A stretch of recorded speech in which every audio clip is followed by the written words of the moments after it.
শুধুমাত্র পশ্চিমবঙ্গের 4 ঘন্টার যা বর্জ্য জমা হয় সেটা ছুঁড়ে মারলেই যে রাষ্ট্রটা ডুবে যেতে পারে দুর্গন্ধে, তার সঙ্গে কোনো রকম বাগবিতণ্ডা করাকে আমরা হাস্যকর প্রলাপ বলি। এর মতো ধর্মগুরুরা প্রথম থেকেই শিক্ষা দিতে থাকে ভারত বিদ্বেষের কালে। সেটা নিয়ন্ত্রিত হয়েছে ওই মাদানি মার্কা মৌলবাদীদের দ্বারা। না পড়লে আমরা তো জানি যে বিড়াল গাছে ওঠে না, তা মাননীয় ঠেলায় পড়ে গাছে। সাথে আছে পশ্চিমবঙ্গের মহামণ্ডলেশ্বর মহারাজ পরমাত্মানন্দ মহারাজজি। প্রথমেই আমরা জেনে নেব বাংলাদেশ ইস্যু সম্পর্কে। মহারাজ, বাংলাদেশের মাটিতে ভারতের জাতীয় পতাকার অপমান, কি বলবেন? বাংলাদেশে যখনই ক্ষমতার বিকেন্দ্রীকরণ হয়, যখনই রাজনৈতিক পালাবদল হয়, তখনই বাংলাদেশের একটা পরিচিত স্বভাব পড়শি রাষ্ট্রের জাতীয়তা নিয়ে, সংখ্যালঘু হিন্দুদের নিয়ে এবং অসহায় মানুষের ধর্ম নিয়ে আক্রমণ শানানো। বাংলাদেশের মধ্যে ওই মাদানি ধর্ম যাজকেরা, মাদানির মতো ধর্মগুরুরা প্রথম থেকেই শিক্ষা দিতে থাকে ভারত বিদ্বেষ।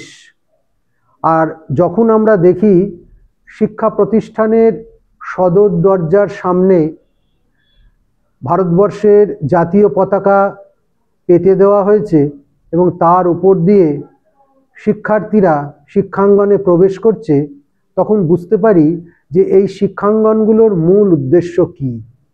আসলে মানুষের সঙ্গে মানুষের বিভেদ তৈরি করা, রাষ্ট্রের সঙ্গে রাষ্ট্রের সংঘাত তৈরি করা এবং সর্বোপরি মানবতা বিরোধী চক্রান্তকে বজায় রেখে ইসলামিক স্টেট তৈরি করা, এটাই হচ্ছে সেই দেশের একদম আঁতের কথা।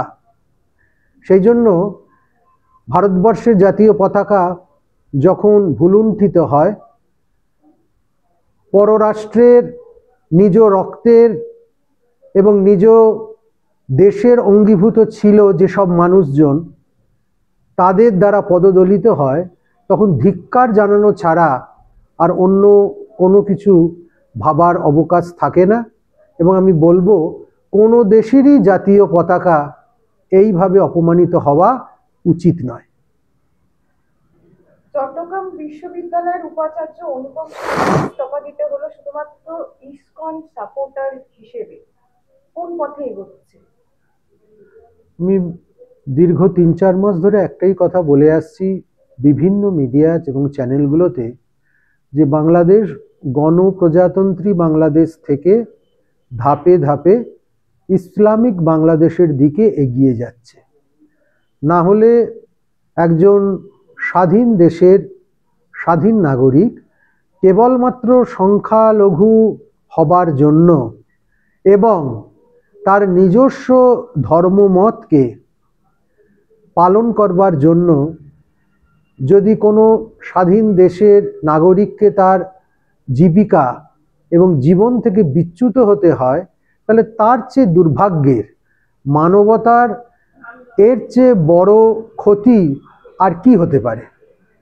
আসলে সবসময়ই বাংলাদেশে মানুষের জনজীবন ঠিক মানবতার দ্বারা পরিচালিত হয়নি। অন্তত বাংলাদেশের স্বাধীনতোত্তর কালে সেটা নিয়ন্ত্রিত হয়েছে ওই মাদানি মার্কা মৌলবাদীদের দ্বারা, মাদ্রাসার শরীয়তি আইনের দ্বারা এবং যত রকমের মানবতা বিরোধী চক্রান্ত হতে পারে তাদের নিয়ামকদের দ্বারা।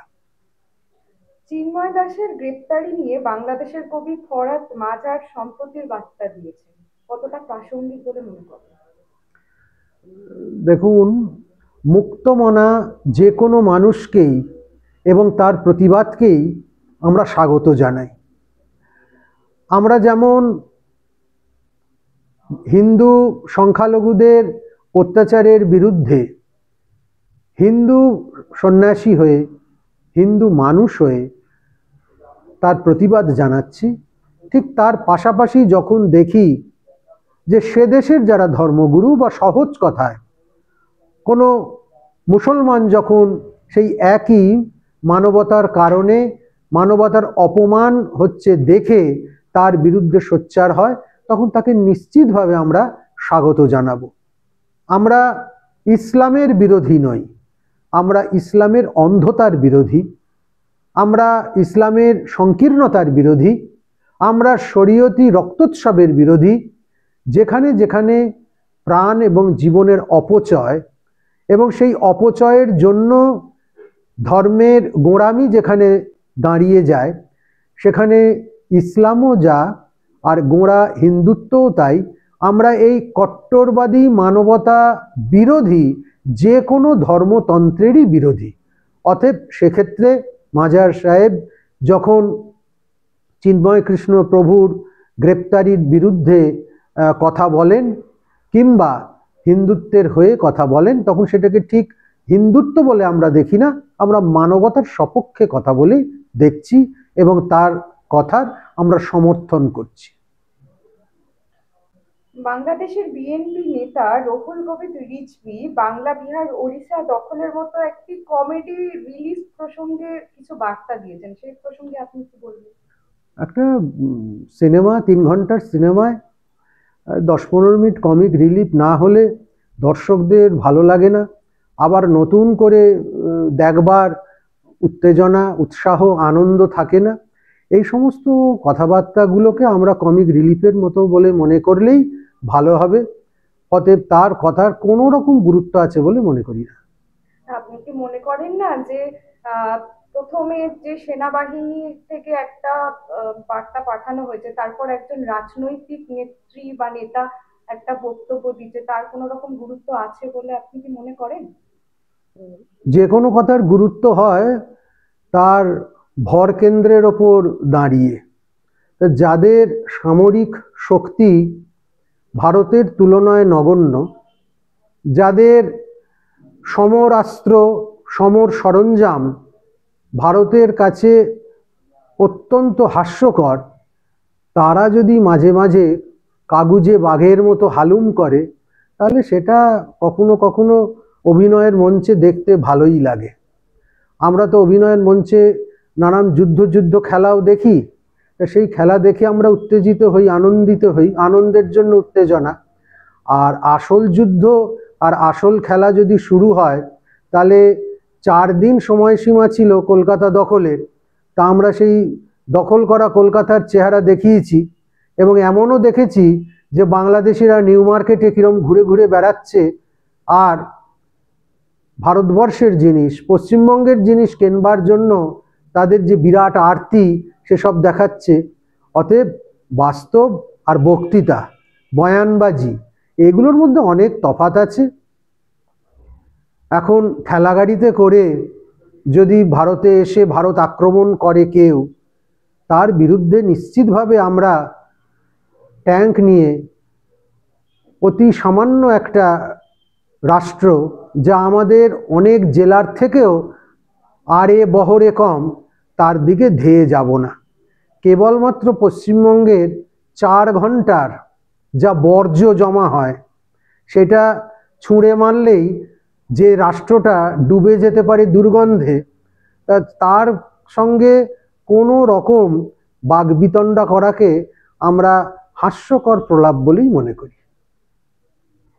মুখ্যমন্ত্রী ও বিরোধী দলনেতার মুখে বাংলাদেশ প্রসঙ্গে ঐক্যের বার্তা সাধারণ মানুষের কাছে কি রকম বার্তা পৌঁছাচ্ছে? এটা অনেক আগেই আমাদের মাননীয়ার সেই পদক্ষেপ নেওয়া উচিত ছিল। এখন বিপদে না পড়লে, ঠেলায় না পড়লে, আমরা তো জানি যে বেড়াল গাছে ওঠে না, তা মাননীয়া ঠেলায় পড়ে গাছে উঠেছেন। এখন লালিপাপের তত্ত্ব দিচ্ছেন।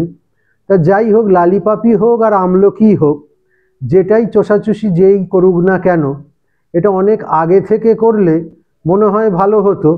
আর এখন হিন্দুত্ব না দেখিয়ে মাননীয়ার উপায় নেই, তার জন্য তাকে হিন্দুত্ব এখন দেখাতেই হবে, হিন্দুদের হয়ে কিছু বলতেই হবে।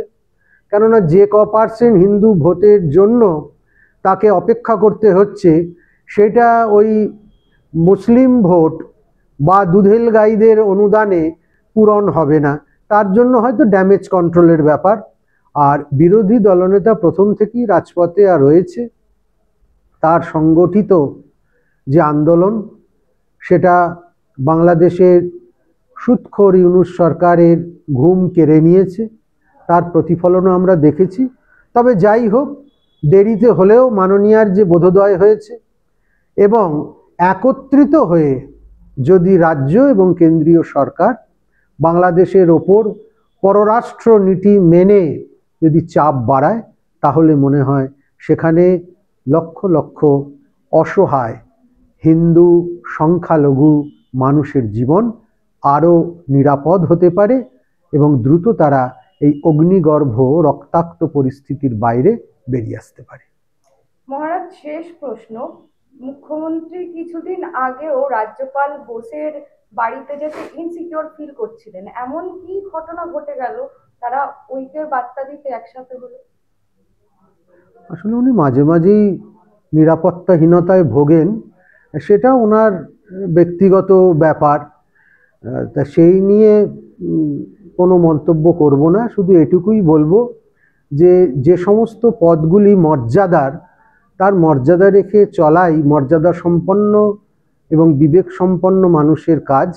তার বাইরে গিয়ে কোনো হাস্যকর মন্তব্য করে নিজে এবং নিজের পদকে লঘু না করলেই ভালো হয়। ধন্যবাদ।